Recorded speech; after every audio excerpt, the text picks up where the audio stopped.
Hi friends, welcome to my channel. బాగీని Amar bullet పైన తీసుకెళ్తూ ఉండగా ఎందుకు తీసుకెళ్తున్నాడో తెలియక భయంతో వణికిపోతూ ఉంటుంది బాగీ. ఇంతలో సడన్ బ్రేక్ రాగా ఆ బాగీ అమర్ నడుముని గట్టిగా పట్టుకుంటుంది. ఇక ఒక గ్రౌండ్కి తీసుకెళ్ళి బైక్ దిగమంటాడు అమర్. ఏంటని ఆ బాగీ భయంగా అమర్ని ఇక్కడికి ఎందుకు తీసుకొచ్చారండి అని అడుగుతుండగా అమర్ చాలా కూల్గా నెమ్మదిగా ఇలా అంటుంటాడు, నీకు బుల్లెట్ నడపడం నేర్చుకోవడం అనేది డ్రీమ్ అంట కదా అని అనగా, అవును అన్నట్టు నీరసంగా చెప్తుంది ఆ బాగి.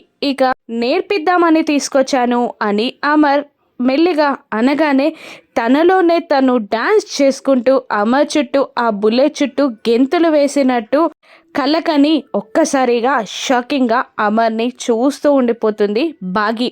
ఇక తన ఊహల్లో నుండి బయటికి వచ్చి అమర్ని చూస్తుండగా పద స్టార్ట్ చేయి అని అమర్ అనేస్తాడు. ఇక ఒక్కసారిగా బైక్ పైన ఎక్కి కూర్చోగానే ఇది గేర్, ఇది క్లచ్ అని అంటూ అన్నీ చూపిస్తూ వెనకాల నుండి తన చేతులని పట్టుకొని బుల్లెట్ నడపడం నేర్పిస్తూ ఉంటాడు బాగీకి అమర్.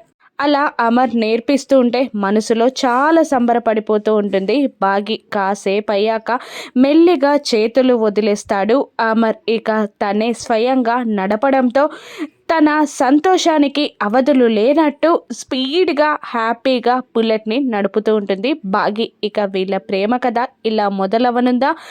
ఆరు మళ్ళీ వీళ్ళ జీవితాల్లోకి బిడ్డ రూపంలో రానుందా? రాను ఎపిసోడ్స్లో చూద్దాం. Thank you for watching.